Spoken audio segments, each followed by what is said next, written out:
Padre, nosotros, tus hijos, esta noche, Señor, lo entregamos todo, Señor, para estar cerca de ti. Y Padre mío, tú sabes, conoces muy bien, Padre Santo, lo que nosotros tenemos, lo que nosotros estamos pasando, lo que nosotros estamos incluso viviendo en estos momentos. Y Padre, por ello es que esta noche, Señor, lo entregamos todo. Lo entregamos todo, Padre, porque queremos estar cerca de ti.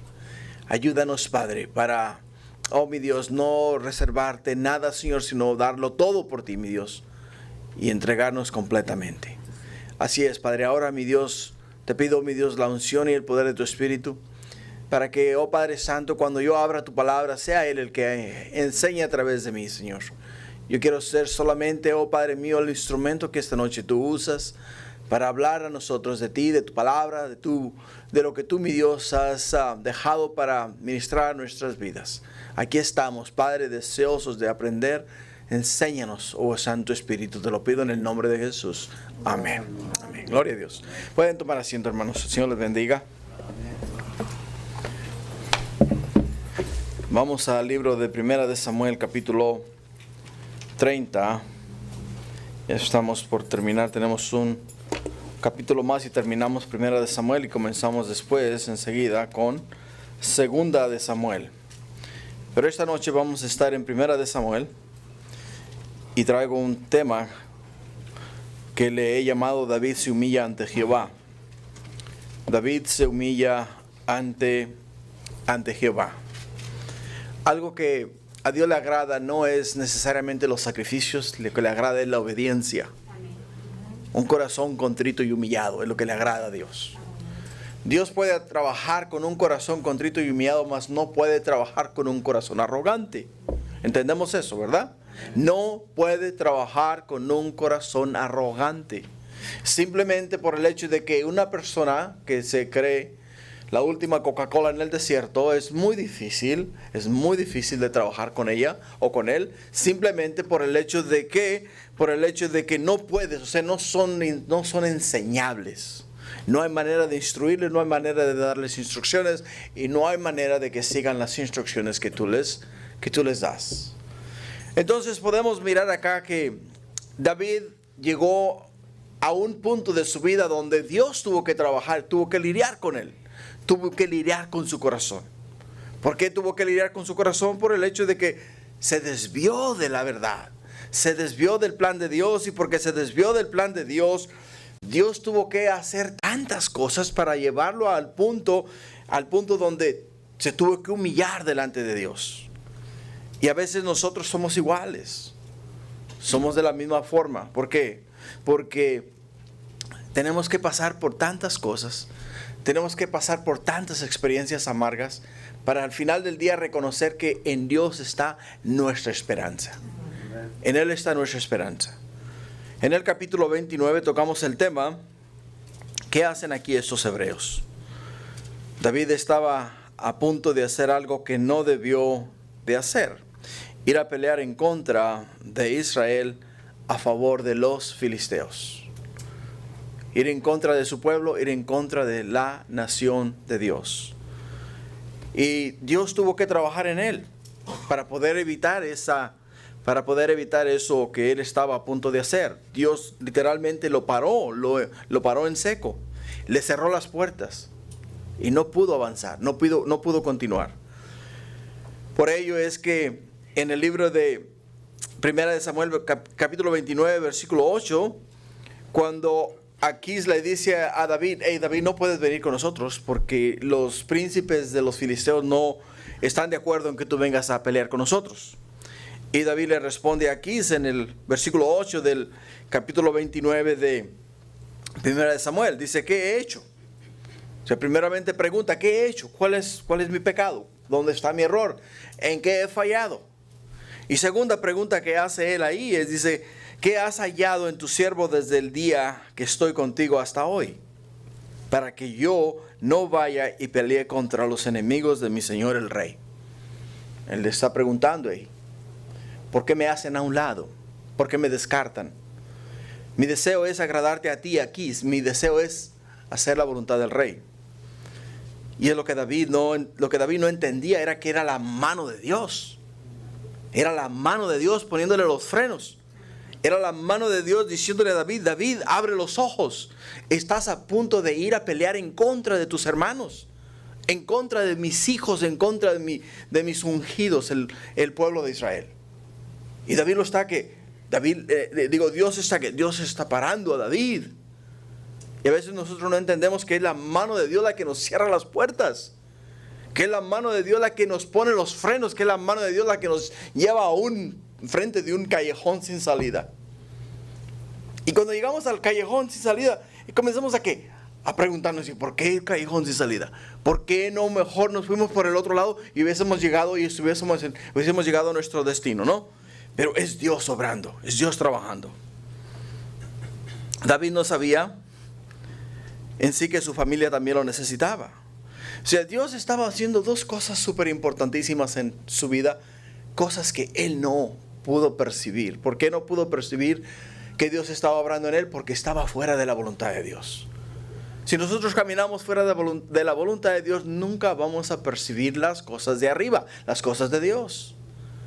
Y por ello es que miramos a Dios no permitirle a ir a pelear en contra de los israelitas. Miramos a Dios que lo regresa a su familia, a su casa. Porque hay problemas en casa. Y él necesitaba regresar a casa. Necesitaba regresar a casa. Por ello es que el tema de hoy es: David se humilla ante Jehová. David se humilla ante Jehová. En el punto 1, David se humilló ante Dios. Nos dice que cuando David y sus hombres vinieron a Ziklag al tercer día, los de Amalek habían invadido al Negueb y a Ziklag, y habían asolado a Ziklag y le habían prendido fuego, y se habían llevado cautivas a las mujeres y a todos los que estaban allí, desde el menor hasta el mayor, pero a nadie habían dado muerte, sino que les habían llevado al seguir su camino. Cuando David vino a morar con Aquís le pidió que morara con él en la ciudad real.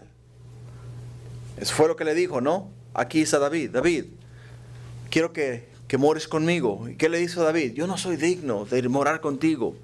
Dame un lugar donde yo vivir, ¿no?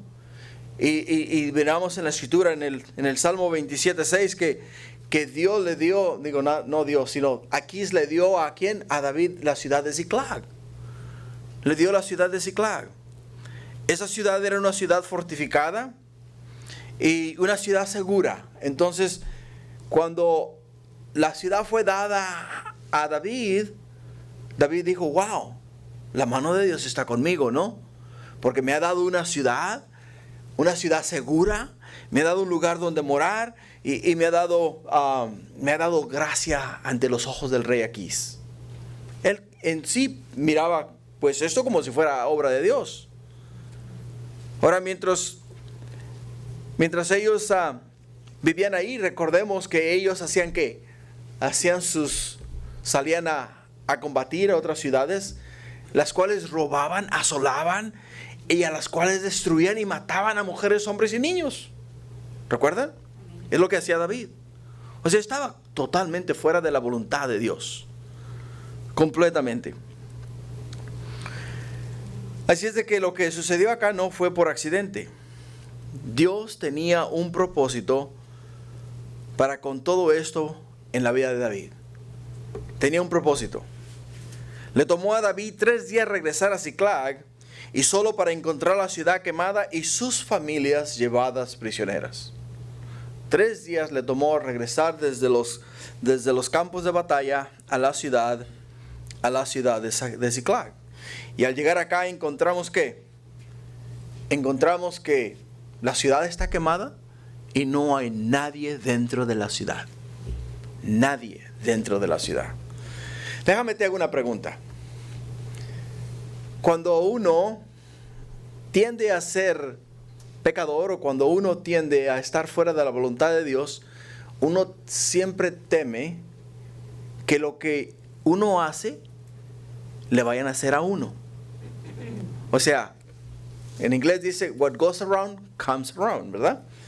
Lo que tú haces eventualmente te regresa a ti, ¿no? Eso es lo que, literalmente, eso es la traducción de what goes around comes around. Y hay un toque de la justicia poética de Dios en todo esto. David había llevado esta misma calamidad a otras ciudades. David había llevado esta misma calamidad, como nos lo dice en el Salmo, en 1 de Samuel 27, del 8 al 11. Nos dice que durante el tiempo que vivió entre los filisteos, David vivió como bandido, saqueando ciudades y asolándolas y dejando muertos a mujeres y niños. Los amalecitas fueron hombres más misericordiosos que David, incluso. ¿Por qué fueron más misericordiosos? Porque la palabra de Dios nos dice acá, en el versículo que acabamos de leer nosotros, dice, pero a nadie habían dado muerte. A nadie habían dado muerte. Podemos ver la gracia de Dios, la misericordia de Dios. ¿Sobre quién? Sobre la vida de David, sobre las familias de David, sobre los hombres de David, sobre las familias de los hombres de David. Porque ellos no mostraron esa clase de misericordia a aquellas ciudades a las cuales ellos saquearon. Ellos saquearon todo, ¿no? Robaron absolutamente todo lo que tenían las ciudades, y aparte de robar todo lo que había en las ciudades, mataban a hombres, mujeres y niños. Acababan con todo. Y acá es triste que Dios tenga que usar un pueblo pagano, ¿no? Un pueblo pagano para mostrarle a David la gracia, el amor y la misericordia que él tenía por él, por David y por sus hombres y por sus familias. Dios es grande en misericordia y no nos disciplina tanto como merecemos. ¿Te imaginas si Dios nos diera realmente el pago por lo que merecemos? ¿Estaríamos acá nosotros? Yo pienso que no. Yo sé que no lo estaríamos. Por el simple hecho de que, dice la Escritura, por cuanto todos pecaron, están destituidos de la gloria de Dios, del reino de Dios. Y porque somos pecadores, automáticamente somos hombres y mujeres muertos. No hay esperanza para nosotros. Y porque no hay esperanza para nosotros, entonces quiere decir que si Dios no fuese misericordioso, si Él no hubiese enviado a Jesús a morir por nuestros pecados, cada uno de nosotros estuviera muerto en delitos y pecados. Muerto literalmente en delitos y pecados. Mas acá Dios le muestra a David misericordia. Como un padre compasivo, modera el golpe de su mano con amor y bondad. Lo modera. O sea, le da, es verdad, le da duro. Y lo vamos a mirar en los siguientes versículos. Tanto fue el golpe que le dio que ya no tenían lágrimas para llorar. Fíjate lo que dice el versículo 3. Vino pues David con los suyos a la ciudad, y he aquí estaba quemada, y sus mujeres y sus hijos e hijas habían sido llevados cautivos. Entonces David y la gente que con él estaba alzaron su voz y lloraron hasta que les faltaron las fuerzas para llorar. Las dos mujeres de David, Ahinoam, Jezreelita, y Abigail, la que fue mujer de Nabal de Carmel, también eran cautivas. Y David se angustió mucho porque el pueblo hablaba de apedrearlo, pues todo el pueblo estaba en amargura de alma, cada uno por sus hijos, por sus hijas. Mas David se fortaleció en Jehová su Dios. ¿Te das cuenta? O sea, ellos experimentaron amargura de corazón. Hubiesen experimentado aún algo más fuerte. Si hubiesen llegado y hubieran entrado en la ciudad y hubiesen encontrado a sus mujeres, a sus hijos muertos, y algunos de ellos incluso quemados. Pero la misericordia de Dios estaba con ellos. La mano de Dios estaba con ellos. No les dio lo que merecían. Aquí es donde encontramos la misericordia, la gracia, favor inmerecido. algo que no merecían, Dios se los dio a ellos. ¿Les dio qué? Les mostró misericordia. Les mostró misericordia por el hecho de que ellos merecían no solamente lo que les estaba pasando, sino que merecían el mismo pago. ¿Qué nos dice la ley de Moisés? Diente por diente, ojo por ojo, mano por mano y pie por pie. ¿No es verdad? Lo que tú hiciste, así mismo te tienen que hacer a ti. Pero ¿te das cuenta cómo Dios protege a David? ¿Te das cuenta cómo Dios protege a los hombres que estaban con David? Aunque nos dice la escritura más adelante que habían unos de ellos que eran sumamente perversos, sumamente malos, de mala calaña. E igual los protege Dios, los guarda Dios. Lo que nos da esperanza a nosotros. Nos da esperanza a nosotros. Simplemente porque Dios es un Dios de misericordia. Así es de que llegan a la ciudad, estaba quemada. Y la ciudad era un pueblo fantasma. Un montón de escombros quemados, sin voz de sobreviviente. Y todo estaba perdido. Todo lo que ellos habían acumulado. Todas las ciudades que habían saqueado, absolutamente todas las ciudades que habían saqueado, todos los vestidos que habían traído, todo el oro que habían acumulado, todas las joyas que habían traído a Ziklag, todos los animales engordados, todo lo que habían robado, estaba perdido. Todo, absolutamente todo. No tenían nada. Dios los humilló de tal forma que ellos no hicieron otra cosa más que llorar. Porque nos dice que entonces David y la gente que con él estaba alzaron su voz y lloraron. Lloraron hasta que les faltaron las fuerzas para llorar. ¿Te imaginas cuánto lloraron? Lloraron tanto que ya no podían llorar porque no tenían fuerzas para llorar. Estaban experimentando mucha amargura. Y a ese punto David no tenía nada más ni en quién más apoyarse. No tenía nadie más en que apoyarse. Mira, perdió sus mujeres, perdió sus tesoros, perdió sus ganados, perdió la ciudad, perdió todo. No tenía nada, se quedó sin nada. Todos se quedaron sin nada. Nada. Y muchas veces cuando algo así te pasa, las personas lloran más por lo que pierden que por el fallo que tienen delante de Dios. Y es triste que eso sea así. La familia de David había desaparecido. Todo, absolutamente todo, se le había esfumado de las manos. No tenía nada. Comenzó de cero nuevamente. Y todo apoyo se le había ido. Porque nos dice acá la escritura que los hombres estaban ¿a qué? Lo querían apedrear. Lo querían apedrear. O sea, ya no tenía nadie acá en quien confiar. Ya no tenía hombre que le apoyase. David, la única esperanza que David tenía acá en estos momentos era ¿quién era Dios? Era la única esperanza. Como luego dicen, tocó fondo. Este sí que tocó fondo. Estos sí que tocaron fondo, Bajaron hasta lo más bajo. Donde ya no hay más nada ni más nadie. No hay esperanza de ninguna clase. La única esperanza que tienes es Dios. Es cuando miras hacia allá.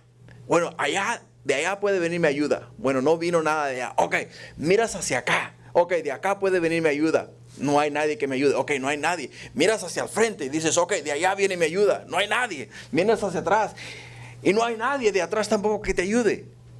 Miras hacia abajo y no hay nada, ni nadie que te ayude. Entonces te falta solamente un lugar para mirar. Y es hacia arriba. Por eso dice el salmista, alzaré mis ojos a los montes. Dice, no, los alzaré a Jehová, de donde viene mi socorro. Y David sabía eso. David sabía eso. David había caído tan bajo, pero tan bajo, que literalmente estaba como el hijo pródigo. Estaba como el hijo pródigo. En Lucas capítulo 15, versículo 18. Lucas 15, 18 dice, Dice el hijo pródigo: de esta manera me levantaré e iré a mi padre y le diré: Padre, he pecado contra el cielo y contra ti. Ya no soy digno de ser llamado tu hijo. Hazme como uno de tus jornaleros.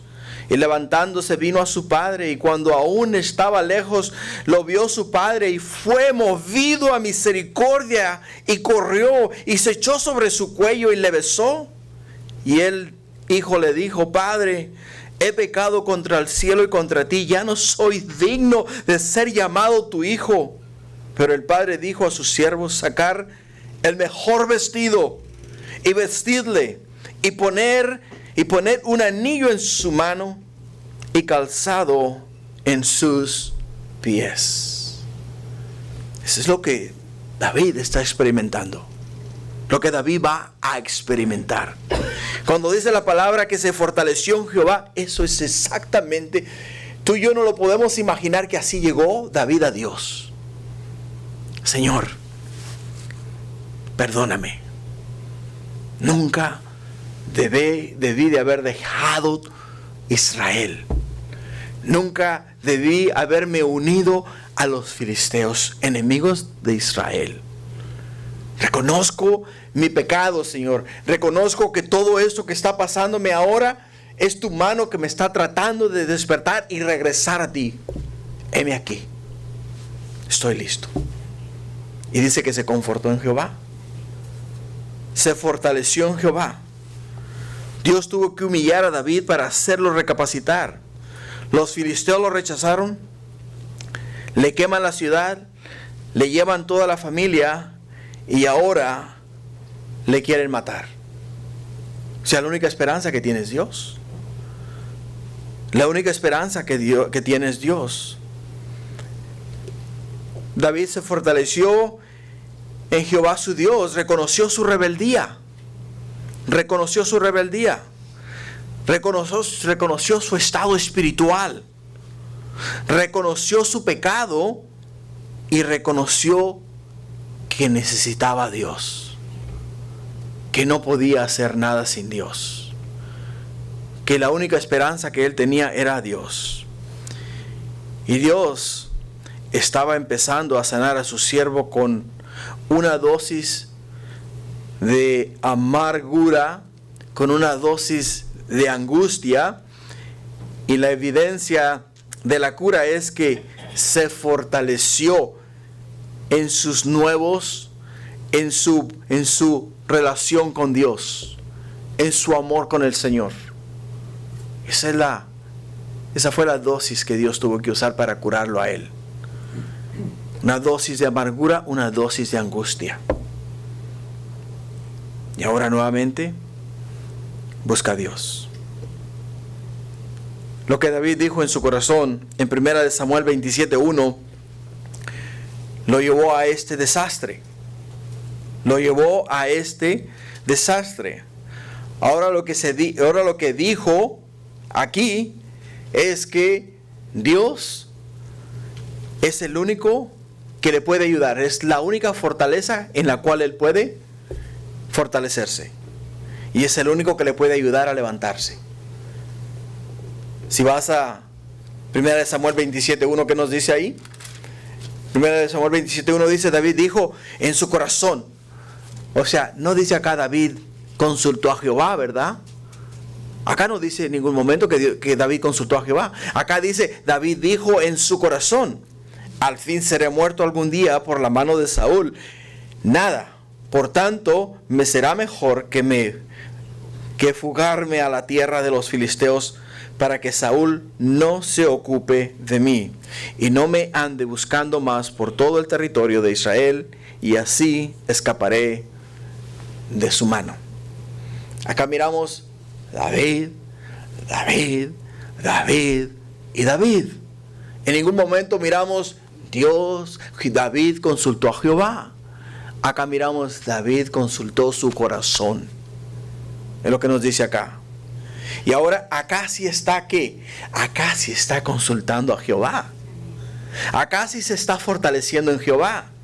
Y las cosas son muy diferentes. ¿Por qué? Porque cuando nosotros, hermanos, cuando nosotros consultamos nuestro corazón, Jeremías 17:9 nos dice que engañoso es el corazón más que todas las cosas, y ¿quién lo conocerá? Lo que quiere decir es que lo que tú piensas que está bien en tu corazón, literalmente no está bien. ¿Qué es lo que estaba haciendo David? David estaba tratando de salvar su pellejo, ¿no? Salvar su vida. ¿Y qué es lo que hace? Pues se va a los filisteos. Pero en sí el corazón es engañoso. Si él hubiera confiado en Dios y se hubiese quedado en Israel, otra cosa hubiese sido. Primera de Samuel, del 27 al 31, hubiesen tenido un contexto muy diferente. Muy diferente. Pero miramos acá que miramos un corazón contrito, un corazón quebrantado delante de Dios. Así es de que Spurgeon dice así: algunas de las mejores charlas del mundo son las que un hombre tiene consigo mismo. El que habla con todos menos consigo mismo es un gran necio. Es lo que dice Spurgeon. Ahora, ¿por qué es necesario hablar consigo mismo? Porque hay que reconocer hay que reconocer el error en el cual estamos y buscar a Dios y pedir perdón a Dios. Pedir perdón a Dios. Por ello, yo les digo lo siguiente. Acá Dios tuvo que trabajar con David. Tuvo que aplicarle una dosis de amargura y una dosis de angustia. Una dosis de angustia a tal grado que David no le quedaba otra alternativa más que mirar hacia el cielo y buscar a Dios con todo su corazón. Humillarse delante de Dios. El segundo punto de esta noche es: David consultó a Jehová. En el versículo 7 dice: dijo David al sacerdote Abiatar, hijo de Imelec: yo te ruego que me acerques el efod. Y Abiatar acercó el efod a David, y David consultó a Jehová diciendo: perseguiré a estos merodeadores, ¿los podré alcanzar? Y él le dijo: síguelos, porque ciertamente los alcanzarás, y de cierto librarás a los cautivos. De todo el tiempo que David estuvo entre los filisteos, en ningún lugar leemos que buscó a Jehová. En ningún lugar. Del capítulo 27 en adelante son capítulos sumamente oscuros. Cada vez que tú leas un capítulo de la Biblia donde no ves el nombre de Dios, ese es un capítulo oscuro. Oscuro, ¿por qué? Porque no está la luz de Dios, no está el nombre de Dios, no está la presencia de Dios. Y miramos el capítulo 27, el capítulo 28, el capítulo 29. Miramos cómo todas estas cosas ocurren, pero en ningún momento miramos a quién. En ningún momento miramos a David consultar a Dios. En ningún momento. ¿Por qué razón? Porque estaba cómodo. Tenía una ciudad para sí mismo. Tenía mucho ganado engordado. Tenía muchos vestidos. Tenía mucho oro. Tenía mucha plata. No le hacía falta nada. O sea, era un hombre próspero. Un hombre sumamente rico. Pero Dios le quita todo. ¿Y qué es lo que hace? Ahora dice: Señor, ¿dónde estás? ¿Dónde estás? ¿Dónde está tu presencia? Por favor, no escondas de mí tu voz. Quiero escucharte. Habla a tu siervo. Dios lo tuvo que traer a eso. Por ello es que dice que pidió el efod. Le dice a Abiatar, dice: hey, yo te ruego que me acerques el efod.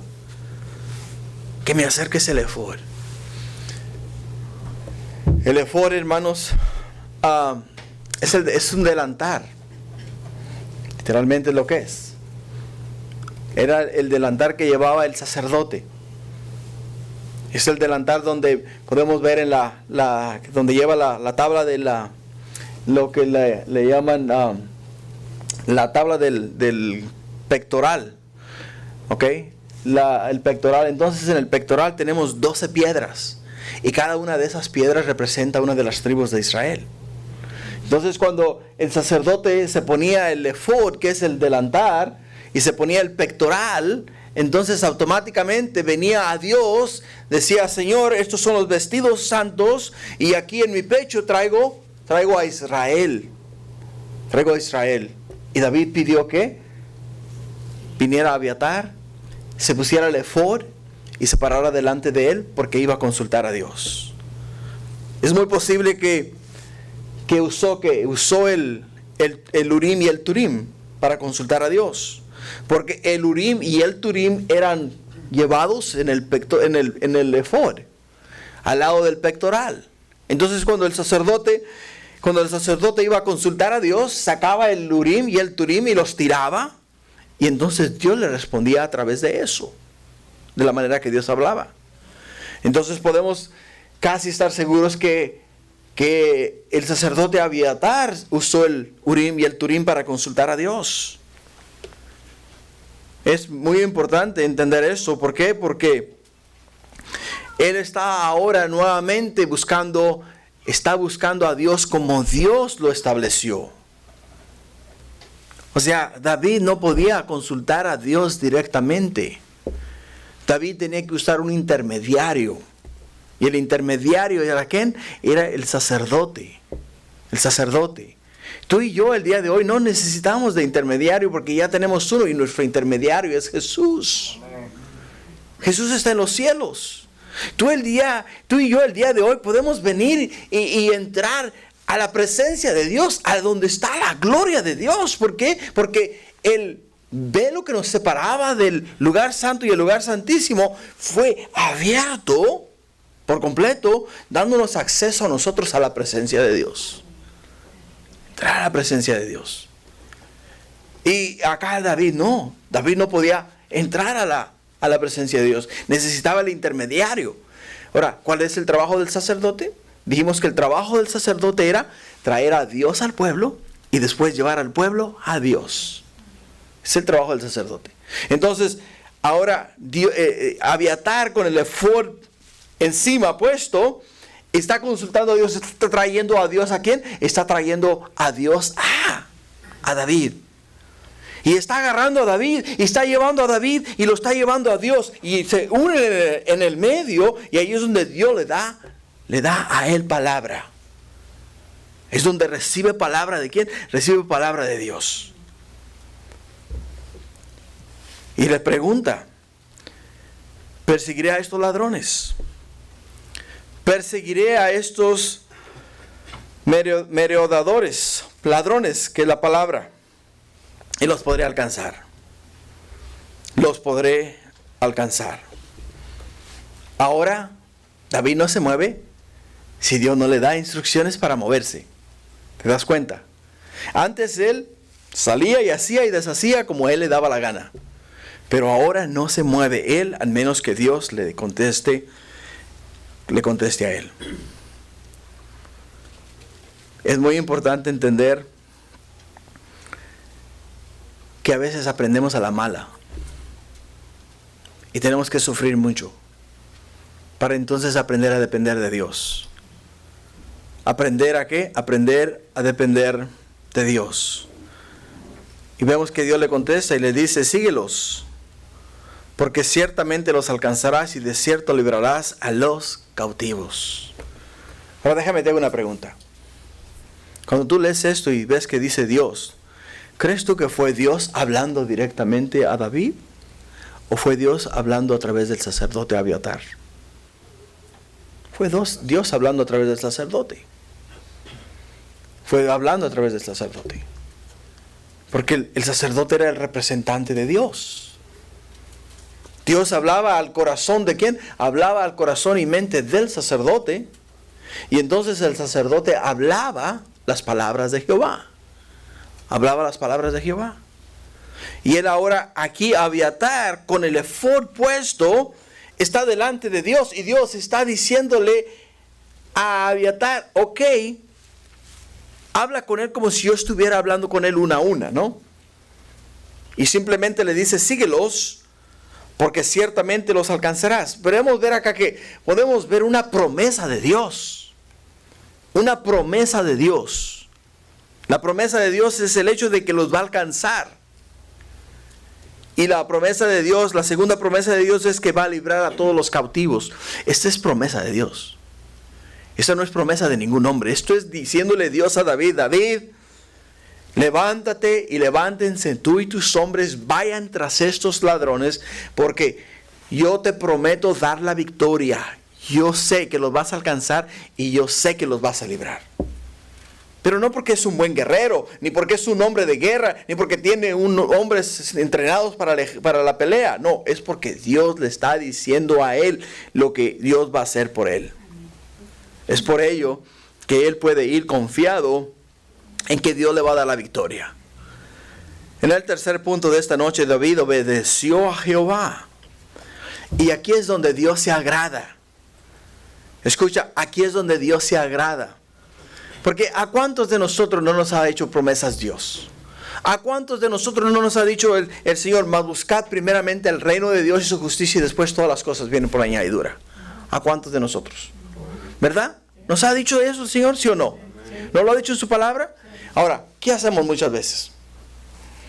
Como que dudamos y como que no lo hacemos, y como que hacemos nuestra propia voluntad. Y hacemos lo que creemos que debemos de hacer. No confiamos en las promesas de Dios. No confiamos. Pero acá vemos nuevamente al David que conocíamos antes. Acá miramos al David, el cual era un hombre conforme al corazón de Dios, que oía la voz de Dios, obedecía la voz de Dios y seguía las órdenes de Dios al pie de la letra. Ahora, hay algo que es de suma importancia para nosotros que más adelante te voy a mostrar. Ahora vamos con el versículo 9. Partió pues David, él y los 600 hombres que con él estaban, y llegaron hasta el torrente de Besor, donde se quedaron algunos. Y David siguió adelante con 400 hombres, porque se quedaron atrás 200 que cansados no pudieron pasar el torrente de Besor. ¿Qué le dijo Dios a Gedeón cuando le tenía sus 20,000 hombres? Son demasiados. Son demasiados hombres. Ahora, Dios lo trajo ¿a dónde? Lo trajo a la fuente, ¿no? Y les dijo: hey, a los que beban agua. Y el que lamba el agua como perro, apártalo para un lado. Y el que agarre el agua con su mano y la lleve a su boca, ponlo para otro lado. Entonces los que agarraron el agua con su mano y la llevaron a su boca fueron ¿cuántos? 300. 300 hombres. Fueron 300 hombres. Estamos hablando que había un ejército de más de 200,000 hombres. Y cuando Dios le dice a Gedeón: te voy a dar la victoria con esos 300 hombres, dice Gedeón: ¿estás seguro, Señor? Son 300 hombres. Y ahora a David acá el Señor le quita ¿cuántos? Le quita 200. Le quita 200. ¿Por qué le quita 200? Para que David mirara que la mano de Dios estaba con él. Que Dios estaba con él. Y así es como vemos cómo Dios trabaja acá. Ahora, lo que vemos es lo siguiente. Vemos que David está confiando en Dios. Porque otro cualquiera hubiera dicho: híjole, si con 600 no la iba a hacer, ahora con 400 menos. ¿Saben qué? Olvídense de esto. Esto no va a trabajar. No va a trabajar. Quedémonos acá. ¿Para qué vamos si vamos a ser hombres muertos? Nos van a derrotar, ¿no? Pero David no. Al contrario. ¿Qué hizo? Se fortaleció y siguió adelante. Siguió adelante. En el versículo 11 del capítulo 30 de Primera de Samuel: y hallaron en el campo a un hombre egipcio, el cual trajeron a David y le dieron pan, y comió, y le dieron a beber agua, y le dieron también un pedazo de masa de higo seco y 2 racimos de pasas. Y luego que comió, volvió en él su espíritu, porque no había comido pan ni bebido agua en 3 días y 3 noches. Y le dijo David: ¿de quién eres tú y de dónde eres? Y respondió el joven egipcio: yo soy siervo de un ¿qué? De una amalecita. No te olvides de esa palabra. Y me dejó mi amo hoy hace 3 días porque estaba yo enfermo. Pues hicimos una incursión a la parte del Negev, que es de los cereteos, y de Judá, y al Negev de Caleb, y pusimos fuego a Ziklag. Y le dijo David: ¿me llevarás tú a esa tropa? Y él dijo: júrame por Dios que no me matarás, ni me entregarás en mano de mi amo, y yo te llevaré a esa gente. Pregunta: cuando en el capítulo 15 de Primera de Samuel, cuando Dios le dice a Saúl que fuese a destruir ¿a quiénes? A los amalecitas, ¿recuerdas? Dios le dio mandamiento ¿a quién? A Saúl, que le dijo: anda y ve y destruyelos a todos, destruye sus ciudades, destruye hombres, destruye mujeres, destruye niños, destruye todo, acaba con todo el mundo. Es lo que Dios le dijo a él. Y no tomes el botín, le dijo a él, no tomes el botín. Por no obedecer Saúl, podemos mirar ahora que los amalecitas están haciendo ¿qué? Están causando estragos en Israel. Porque fueron a Judá y saquearon las ciudades de Judá. Fueron a los cereteos, saquearon las ciudades de los cereteos, que eran ¿qué? Eran amigos de los israelitas. Y después no solamente eso, sino que fueron y prendieron fuego a la ciudad de Ziklag. Y le dice a David lo que hicieron, ¿no? Ahora, si alguien viene y te dice a ti lo que hicieron a tu pueblo, a tu gente, ¿cómo hubieras reaccionado? ¿Hubieras brincado y lo hubieras caído a palos ahí mismo a esa persona? Porque tienes coraje en tu corazón. Te quitaron tu esposa, te quitaron tus hijos, te quitaron tus hijas. O sea, eso es una buena oportunidad para desquitarte, ¿no? Para vengarte. ¿Y qué hizo David? ¿Te das cuenta cómo actúa David? Nota cómo actúa David. David actúa de una manera que solamente el Espíritu de Dios nos puede mover a actuar. David dice, y le dijo David: ¿me llevarás tú a esa tropa? ¿Me llevarás tú a esa tropa? O sea, él no le declaró ni le dijo a él: hey, tú y tu gente y todos los que fueron los que quemaron mi ciudad, robaron mi familia y se llevaron todos mis bienes. No, él le dice: me llevarás tú a esa tropa. Me llevarás tú a esa tropa. El siervo, el egipcio, simplemente le pide que le respete la vida. Dice: júrame por Dios que no me matarás, ni me entregarás en mano de mi amo, y yo te llevaré a esa gente. Por ello es que vemos que David está actuando sabiamente. Actuando sabiamente. Ya no es el David impulsivo. Ya no es el David aquel que estaba saqueando ciudades y matando mujeres, hombres y niños. Ahora es un David que está siendo guiado por Dios. Está siendo guiado por el Señor. Cuando nosotros estábamos en el mundo, perdidos en pecado y sin esperanza, y Dios hizo en nosotros una obra transformadora. ¿Actuamos como actuábamos antes? ¿Pensamos como pensábamos antes? ¿Hablamos como hablábamos antes? No, ¿por qué? Porque Dios ha transformado nuestras vidas. Dios ha transformado nuestros corazones. Y porque Dios ha transformado nuestros corazones, quiere decir que ahora nuestro actuar, nuestro caminar, nuestro hablar es distinto, es diferente. Ahora pensamos con la mente de Dios. Miramos las cosas con los ojos de Dios. Es lo que está haciendo. Es lo que está haciendo David. Ahora Él está siendo guiado por el Espíritu de Dios. Lo que nos lleva al cuarto punto de esta noche. David recibe la promesa de Jehová. David recibe la promesa de Jehová. ¿Cuál era la promesa de Jehová? Eran 2. ¿Cuáles eran? Que los iba a ¿qué? Los iba a alcanzar. ¿Y iba a qué? A recuperar toda la familia, a recuperar todo. Iba a rescatar a los cautivos, ¿no? Entonces, en estos versículos que vamos a leer, es donde Dios le cumple la promesa a David. En el versículo 16 dice, lo llevó pues, he aquí que estaban derramados sobre aquella tierra. O sea, eran un ejército grande.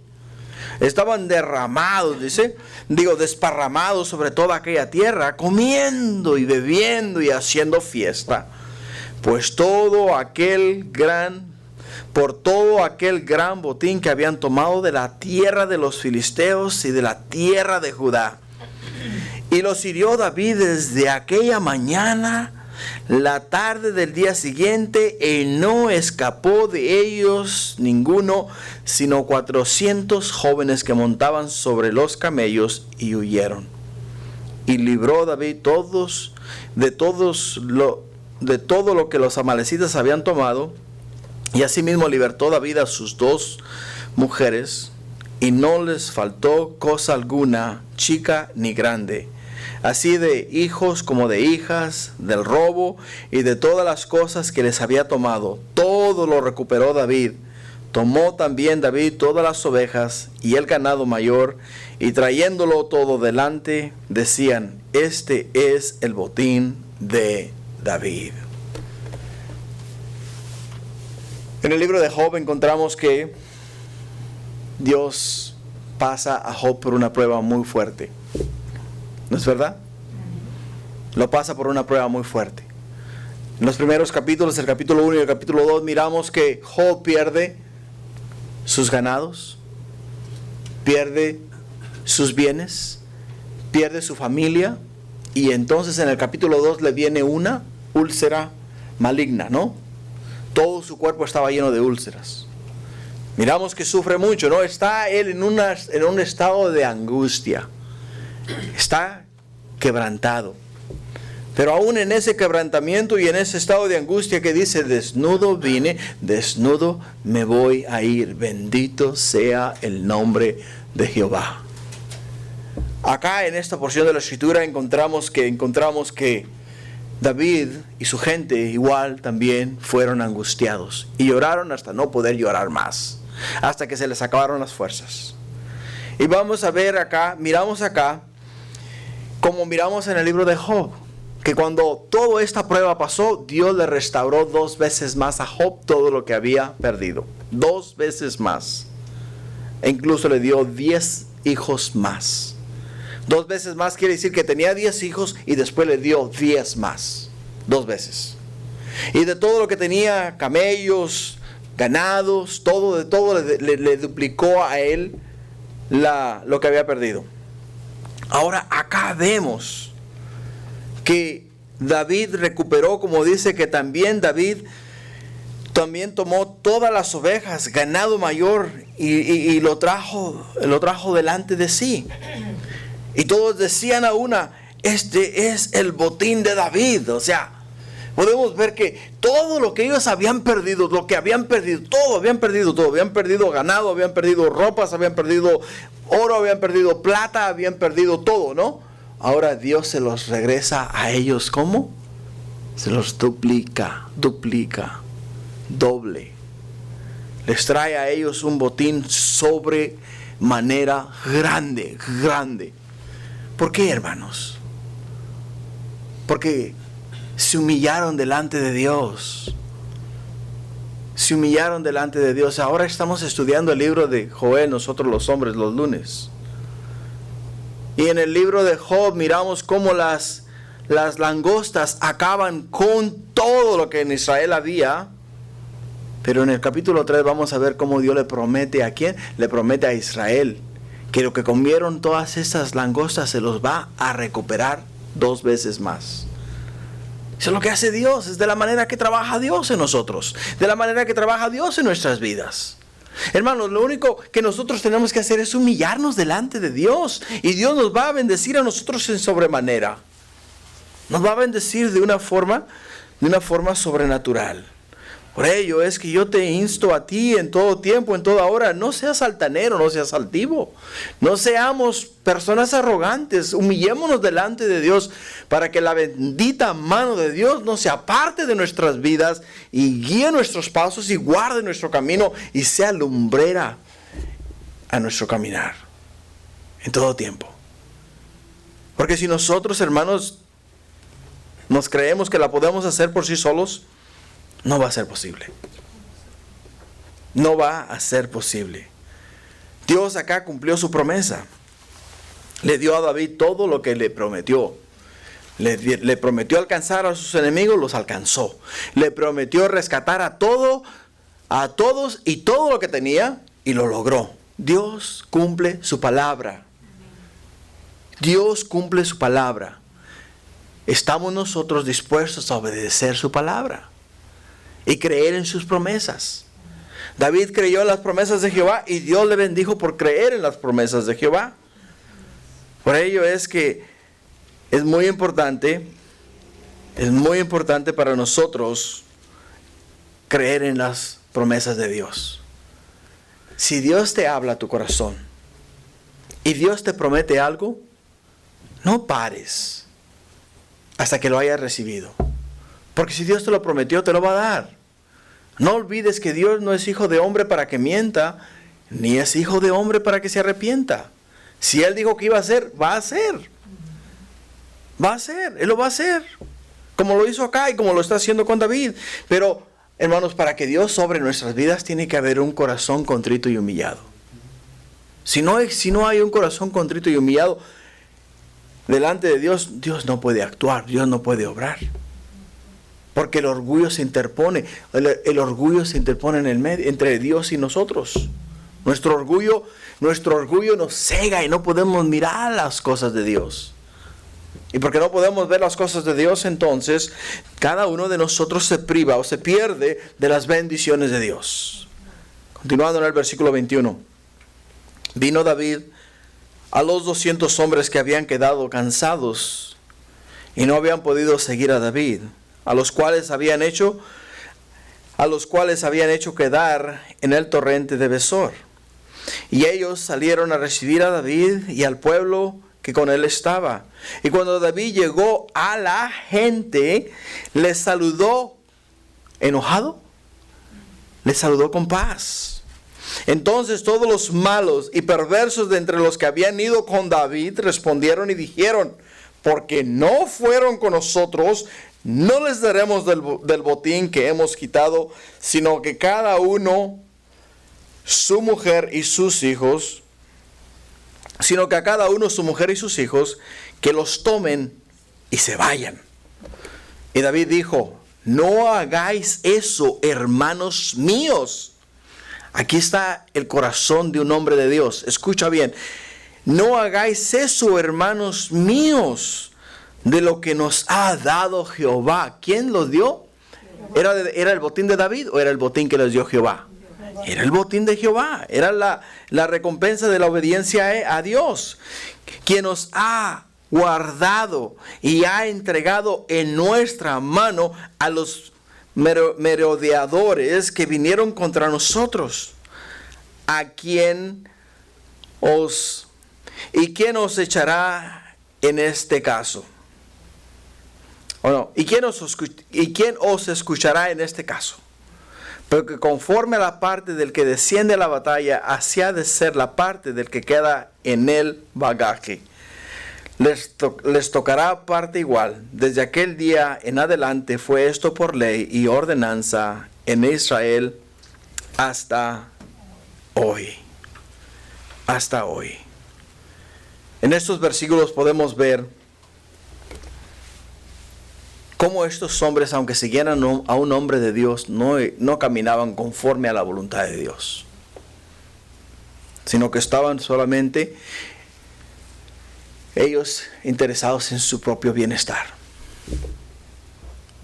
No miraron el hecho de que los hombres no pudieron seguir, no miraron el hecho de que estaban cansados, no miraron el hecho de que no pudieron cruzar el torrente, no miraron nada de eso. Lo único que miraron es que no fueron a pelear con ellos. ¿Y acaso no actuamos de esa manera muchas veces nosotros? ¿Acaso no decimos: tal por cual fulano, sutano no debió de haber estado aquí con nosotros y no estaba con nosotros? Estamos quitando los ojos de lo que Dios hizo. Estamos quitando los ojos de la obra de Dios. Y cuando quitamos los ojos de lo que Dios hizo, de la obra de Dios, hermanos, y los ponemos en las personas, vamos a ver los defectos de las personas, vamos a ver los errores de las personas. Cada vez, hermanos, que el Señor nos dé la oportunidad de hacer algo, no miremos los que no vinieron, no miremos los que no ayudaron, miremos lo que Dios hizo. Veamos la mano de Dios, veamos la obra de Dios, veamos cómo Dios actuó y trabajó en el medio nuestro y cómo a nosotros, que fuésemos poquitos o muchos, nos usó para su gloria. Y es lo que está viendo David.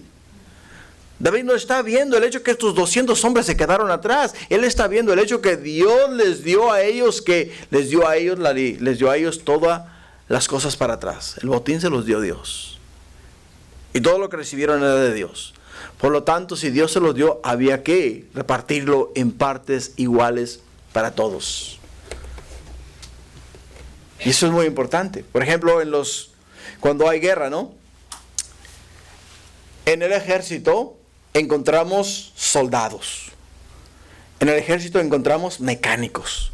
En el ejército encontramos cocineros. En el ejército encontramos personas especializadas en computación. Encontramos personas especializadas en comunicación. Encontramos de todo. Y todos son un ejército, ¿no? Y cuando ganan o pierden, todos ganan o todos pierden. O sea, la victoria es para todos, no es para 400 hombres nada más. Es para los 600 hombres de David y David. La victoria era para todos. Entonces David estableció esto como ley. Hey, todos reciben lo mismo. Los que se quedan cuidando el campamento como los que salieron a pelear en la batalla. Todos recibimos lo mismo. Y eso lo estableció, nos dice acá, por ley. Por ley. Spurgeon dijo estas palabras. Ustedes de fe pequeña, ustedes desanimados, ustedes amedrentados, ustedes de mente débil, ustedes que suspiran más que lo que cantan, ustedes que quisieran pero no pueden, ustedes que tienen un gran corazón para la santidad, pero se sienten derrotados en sus luchas, el Señor les dará su amor, su gracia, su favor, tan ciertamente como los da a los que pueden hacer grandes cosas, como a los que no las hacen. El Señor nos da a todos por igual.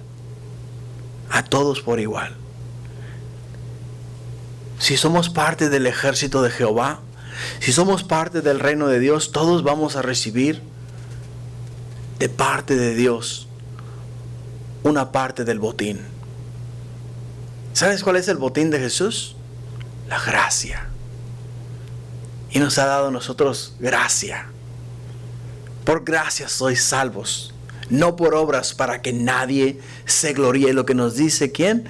Efesios capítulo 2, 8 y 9. Es lo que nos dice la Escritura. Por gracia. La gracia de Dios está en Jesús. Y nosotros hemos recibido gracia. Y gracia en abundancia. Favor inmerecido, ¿no? Merecíamos la muerte, pero Dios nos ha dado la vida eterna en Cristo Jesús, Señor nuestro. Para terminar, versículos 26 al 31. Y cuando David llegó a Siclag, envió del botín a los ancianos de Judá, sus amigos, diciendo: he aquí un presente para vosotros del botín de los enemigos de Jehová. Lo envió a los que estaban en Betel, Ramoth del Nehuev, en Jatir, en Areoer, en Sifmot, en Estemoa, en Racal, en las ciudades de Jramael, en las ciudades del Ceneo, en Orma, en Corazán, en Atac, en Hebrón y en todos los lugares donde David había estado con sus hombres. ¿Por qué crees tú que David está haciendo esto? ¿Cuál es tu opinión al respecto? Que David ahora está enviando un botín, una parte del botín que recuperó a estas ciudades. David se había enemistado ¿con quién? Se había enemistado con Israel. David se había compadrado ¿con quién? Con los filisteos. Entonces, al David hacerse parte de los filisteos, está negando su gente, está negando su pueblo. Y ahora David está haciendo ¿qué? Está tratando de encontrar gracia en los ojos de ellos. Está buscando hacer las paces con ellos. ¿Por qué? Porque ahora tiene a Dios en su corazón. Ahora él desea ir ¿a dónde? Él desea ir a su pueblo, regresar a su pueblo, nuevamente ser parte de la obra de Dios en su pueblo. Pero como él se había enemistado, como él se había alejado, entonces ahora tiene que preparar el camino para nuevamente regresar a ellos. Les envía un presente.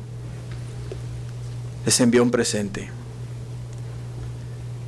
Así es de que, hermanos, acá vemos algo que nos sirve de ejemplo a nosotros. Y eso es lo que nos debemos de llevar esta noche de este estudio. David se humilló ante Dios y se arrepintió de su vana manera de vivir. ¿Cómo estamos viviendo delante de Dios? ¿Cuál es nuestra actitud? ¿Cuál es nuestra manera de ser? ¿Agrada a Dios nuestro hablar, nuestro caminar? ¿Agrada a Dios nuestro entrar y nuestro salir? Si no, entonces tenemos que humillarnos delante de Dios. Después de que David se humilló delante de Dios, nos dice que David se fortaleció en Jehová, su Dios, y nuevamente se reconcilió con él. Quiere decir que hubo arrepentimiento en su corazón. Y una vez arrepentido, entonces, ¿qué es lo que quiere Dios? ¿Qué es lo que busca Dios de nosotros? Un corazón contrito y humillado. Quiere decir que tienes que arrepentirte, reconocer tus errores y buscar a Dios nuevamente. Tercero, David, una vez restaurado, se relacionó con Dios y pudo nuevamente consultar a Dios. Lo que quiere decir es que si nosotros, hermanos, arreglamos nuestros asuntos con Dios, nuevamente vamos a poder hablar con Dios. Si tenemos una mala amistad o es más, nos enemistamos en casa con nuestros cónyuges, no podemos hablar con ellos hasta que no hayamos arreglado el asunto. Y una vez que hayamos acordado y hayamos arreglado, entonces nuevamente se establece la comunicación. Pues es lo mismo que hizo acá David. Una vez que él se arrepintió y reconoció su error y pidió a Dios perdón, entonces ahora tiene la libertad de hablar nuevamente con Dios. Cuarto. Bueno, ese era el cuarto, ¿no? Quinto, David recibió promesa de Dios y Dios se las cumplió todas. Así es de que Dios nos va a dar a nosotros también, nos va a hacer promesas y nos las va a cumplir absolutamente todas. La última, David fue misericordioso con el egipcio y con los cansados. Con el egipcio y con los cansados. ¿Era el egipcio enemigo de David? Sí. Era un esclavo, pero era enemigo de David. Porque era parte del saqueo y era parte de lo que hicieron en Ziklag, de prender la ciudad. Hay un dicho por ahí que dice que tanto peca el que mata la vaca como el que le aguanta la pata. O sea, ambos son culpables, ¿no? Entonces, podemos ver que el egipcio era enemigo de David, pero igual perdonó al egipcio. Y perdonó a los cansados que no pudieron ir a pelear la batalla con él. Ahora en esto, David es una imagen del grandísimo Hijo de Dios, Cristo Jesús. ¿Por qué? Porque lo mismo que David hizo acá es el ejemplo de nuestro Señor y Salvador Cristo Jesús para nuestras vidas. Para nuestras vidas. Así es de que, hermanos, humillémonos delante de Dios. Reconozcamos nuestros pecados. Reconozcamos nuestros errores. Confesémoslo a Dios. Y una vez que se los confesemos a Dios, entonces vamos a volver a restaurar nuevamente nuestra comunicación con Dios. Amén. Padre, gracias por este tiempo. Señor, gracias por tu palabra. Y gracias, Padre, porque podemos mirar, mi Dios, que tú eres un Dios misericordioso, Señor. Y te agradecemos con todo nuestro corazón que Mi Dios, aunque fallemos, no nos vas a dejar, mi Dios, desamparados y mucho menos sin esperanza. Padre mío, nos vas a llevar a un callejón sin salida. Y en ese callejón sin salida, oh Padre mío, nos angustiarás. Sí, es verdad, nos angustiarás. Y ahí en ese lugar, mi Dios, cuando estemos en el fondo del pozo, que no tengamos a nadie, mi Dios, que nos ayude, sino que la única esperanza que tenemos es si miramos hacia arriba, hacia tu presencia, de donde vendrá nuestro auxilio, nuestro socorro. Y Padre mío, es por ello que te damos gracias, porque no queremos llegar a ese punto. Queremos, mi Dios, caminar en santidad, queremos caminar en verdad, queremos hacer tu voluntad. Y para ello te necesitamos a ti, Padre, en todo tiempo. Necesitamos de ti, Padre, ayúdanos. Esta noche, Señor, tú conoces el corazón de cada uno de tus hijos acá en este lugar. Tú sabes, mi Dios, dónde ellos están. Tú sabes dónde yo estoy, Padre. Y esta noche, si hay en mí iniquidad, Padre, perdóname. Si hay, oh Padre, iniquidad en ellos, perdónalos, Padre. Y oh Padre mío, restaura nuevamente, mi Dios, nuestra comunión contigo y nuestra comunicación contigo. Gracias, Padre. Te amamos con todo nuestro corazón. Y te decimos gracias por esta noche, por este estudio. Y te decimos gracias por tu presencia y la unción de tu Espíritu. Y te agradecemos, mi Dios, que nos has dado esperanza en Cristo Jesús, Señor nuestro, el cual nos ama y el cual, mi Dios, clavó nuestros pecados en la cruz para abrir los cielos y darnos acceso a tu presencia. Gracias, Padre. Bendícenos ahora y, oh mi Dios, el resto de la semana, guárdanos y cuídanos y darnos las fuerzas para seguir adelante. Te lo pido en el nombre de Jesús. Y tu pueblo dice, amén. Amén. Gloria a Dios.